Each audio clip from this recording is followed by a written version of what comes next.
All right, so here I am back at last, 10 days after the last session at baccarat. And obviously, we've got those two big red nasties there. And just please remember that we switched over to blackjack and just murdered those two big reds in, well, not exactly short order, but we certainly got there very successfully. And it's all on video. So it's proven, and that's a very important part of what I'm trying to do. I'm trying to be as transparent as I possibly can. I'm putting as much stuff up as I possibly can. I'm certainly playing, more hours than I actually post online, but that's because I don't want to break YouTube. No, actually, the big problem, to be serious, to be honest, is that the editing process is laborious, and I'm not even as clever as some people are at it. There's this guy Kyle who works with Dalton Webb, and he's fucking brilliant. He's just great. Must have incredible patience because he does a superb job. But anyway, that's a different story. I put up as much as I can, and if anybody wants to query any particular thing, then just let me know, and I'll figure out a way to either put the information privately on YouTube or send it to you directly, because I just want to be transparent. All I'm about is trying to persuade as many people as I can that betting like these pro losers on YouTube is ridiculous. What they're doing is ridiculous. It's also disingenuous, would be a polite word for it, but corrupt and deceptive would be other words that would work as well, because they can't lose. They can make moaning noises. They can sort of like act crestfallen when they don't make any money on a given day. But whatever happens to them, they're going to get their money back from Google. Plus, they're getting promotional chips from the casinos. They're getting comps left and right. Bloody ridiculous, really, that they pretend to be like you and me. But that's what they're trying to convince us is the truth. And it's bollocks. Anyway, here we go. And it's nearly past my bedtime, so I can't. Oh, did I say 29? No, there we go. I thought I said 28 there for a moment. All right, let's kick it off. And hope we don't get killed. And please remember, I have no idea what's coming. No idea at all. That's +1 for the win, and that's 51. And that's 52 for the tie. There we go. Back to the min. +1. Plus another one. Plus another one. Oops. 1, 2. There we are. Back to the min. Double for the loss. 1, 2. Oops, that didn't work. That happens too often. It's got to be my fault, right? 3, 4. Oh! 7, 8. Thank you, player. Nicely done. +1. 51. 2, 3. 5, 6. Uh-oh. 11, 6. We're going to dump over to banker now because we're not in the danger zone over here. So 11, 6 to banker. Now it's 11, 12, ain't it? For the tie. Ouch. Let's see now. Still not far enough behind, so 23, 25, and we'll run away after this. We have to do that. So now we're at 5, 6 in thousands, We're going to dump this, and then we'll start with player. We're on banker right now, but we've got to go to player. 5-6. Nasty. I thought I was going to get a nice smooth ride after being 10 days away, but didn't happen. Might even be going to blackjack at this rate.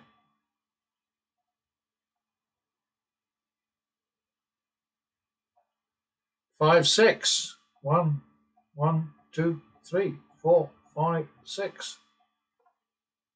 Bugger. And there we have it. Ba-boom. Back to the min.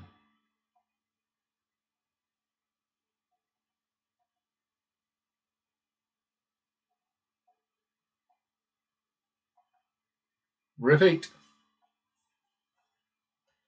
Back to the min. Double for the loss. Repeat. Minimum. Double for the loss. Repeat. 51. 52 for the tie. 3, 4. 1, 2, 3, 4. 7, 8. What's going on here? Come on, player. No, didn't get it. 15-8, and we got to go to the bank. I could run away if I wanted to, but 15-8 is the story.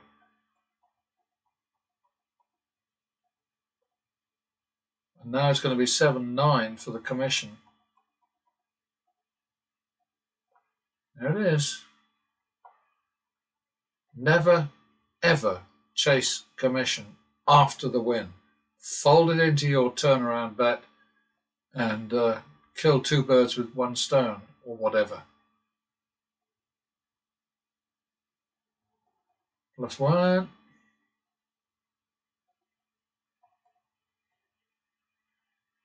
Three, 5, and we'll run away from the bank if we don't get this one. Oh, there it is. Back to the min on the bank car. Double for the win.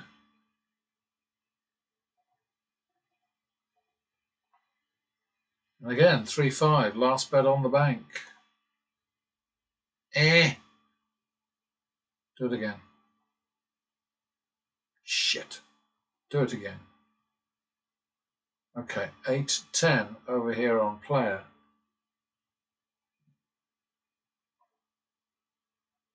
Well, that was easy, wasn't it? Piece of cake. But you can't do this if you don't bet this way.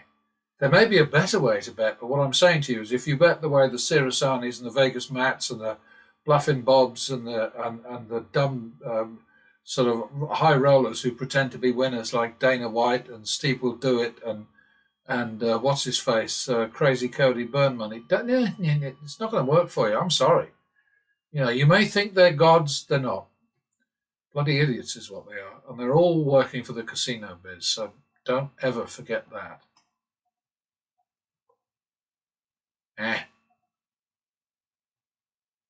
3, 4. There we go.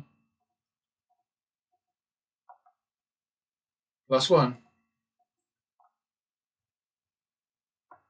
51.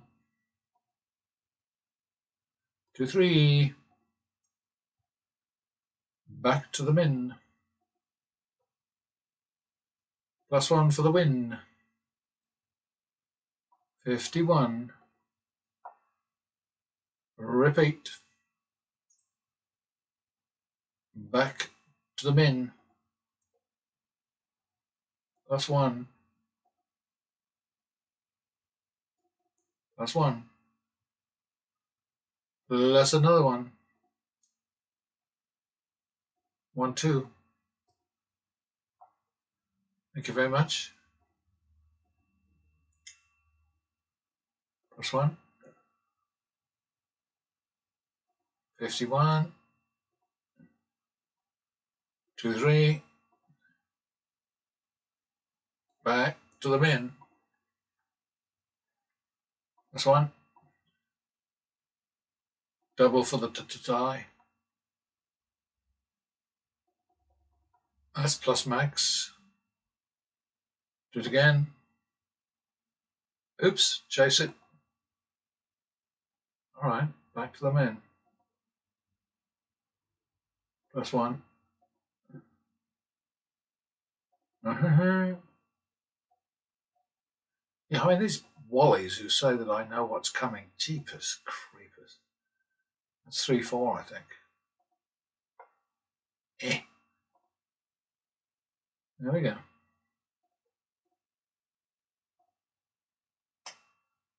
Plus one. 51. 2, 3.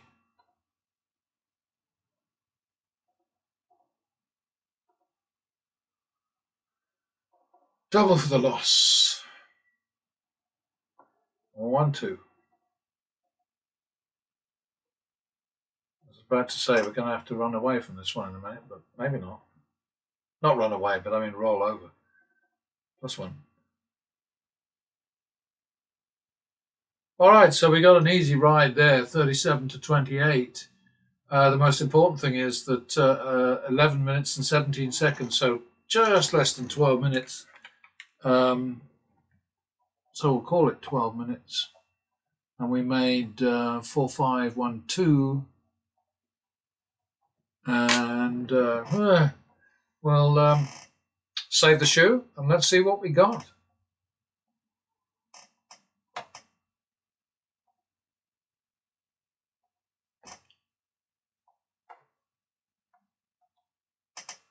So the first shoe was a GAG. And we got murdered 8 to 12.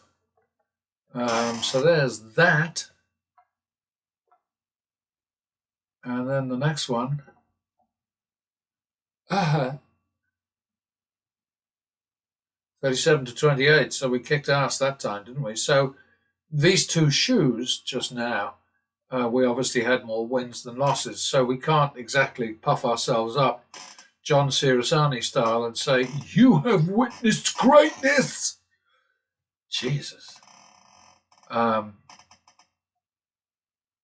But what I can say to you is you have witnessed winning, which I think is even better than greatness, especially when the greatness is entirely imaginary.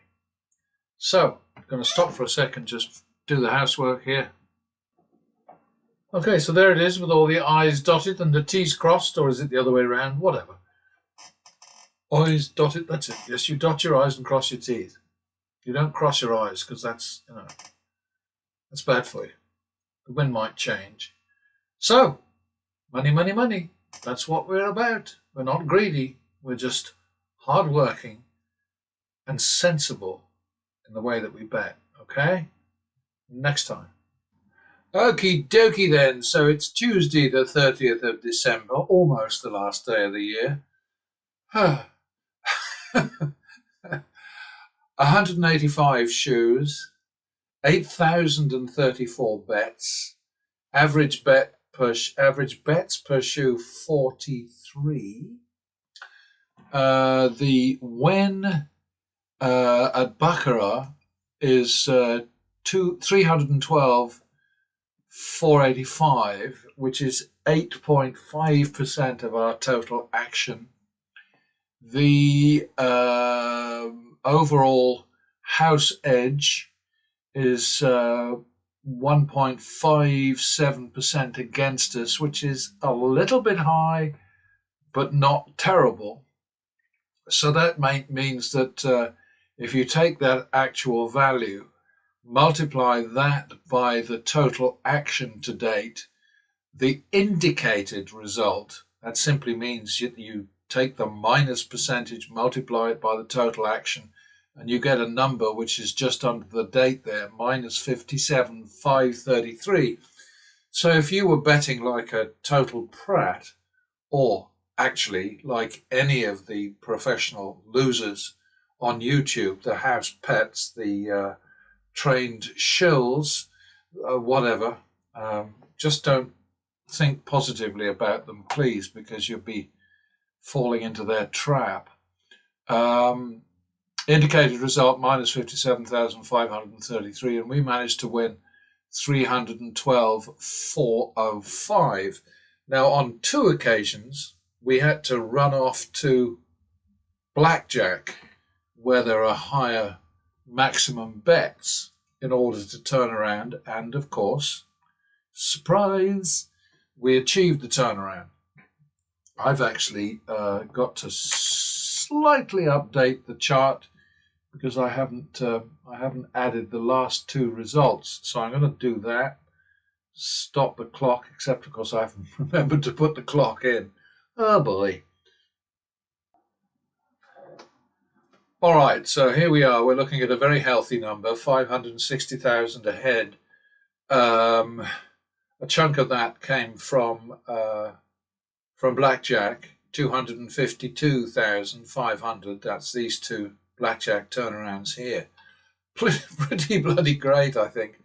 And I keep persisting with this project in spite of the fact that my audience is in dozens rather than hundreds of thousands. Simply because I know this is truth, this is true, this is honest, accurate, fair representation of something that actually happened, and which is entirely backed by video content, most of which has been posted online, all of which is obviously available to anybody who wants to challenge me on these numbers. But we are looking at a very healthy situation. We've got a high level of blackjack action, not as high obviously as overall for baccarat at 185 shoes, but total action 5.4 million, okay, and the win amounts to 10.1%. So let's say 10% of the total action. So against a lot of shit that's been thrown at us by the various shoes, the 185 shoes, we've managed to achieve overall a 10.1% hold of our total action, which I'm really, really chuffed with. I think that's great. But of course, it's no surprise because this is how it's been for years. Anyway, let's have a look at the Nevada numbers just so that you can see. Win percent is a very important number to the casinos. It's something that it really concerns them, and they call it the hold, various other things. But anyway, that's what they rake back from total action at these individual games. So 21, which is supposed to be less than 1%, in fact, barely half of 1% advantage to the house, they're actually at 13% hold. Craps is supposed to be about 1.4%. The actual hold is 16%. Roulette is supposed to be, 5.26%, because mostly American casinos have 00 roulette, and now I believe even 000 roulette. I mean, God, aren't they lovely? Such super people. Anyway, 5.26% becomes 19.3%. Ultimate Texas Hold'em is supposed to be about a 3.5% house edge, showing 23%. You can see the numbers here. You can read, I know. So, you'll see what I'm talking about. The reason for this, of course, is that bugger the numbers, sheer stupidity on the part of players who are basically behaving exactly the same way as the professional losers on YouTube, results in this huge boost from the known house edge in each case to ridiculous numbers like this. This is interesting, of course. Blackjack is 10% down on the year prior, 5% down on craps, 3% down on roulette, 9% down on ultimate. No, what is it? That's 3-card poker. God, that's a crappy game. 1% down on mini baccarat, 2% down. Well, you can read. Like I said before, Let It Ride is falling, and overall it's a drop of 1.32%. Normally they see an increase of 2 to 3% year on year. But this you could call the Trump effect, because now Canadians hate America, or at least they may not hate America. They're just patiently waiting for the turd to be flushed, and then they'll come back. But in the meantime, anybody depending on, or any area depending on Canadian tourism is out of luck. So that's how it is. Thank you, Mr. Trump. There you have it. That's it. And I will see you next time.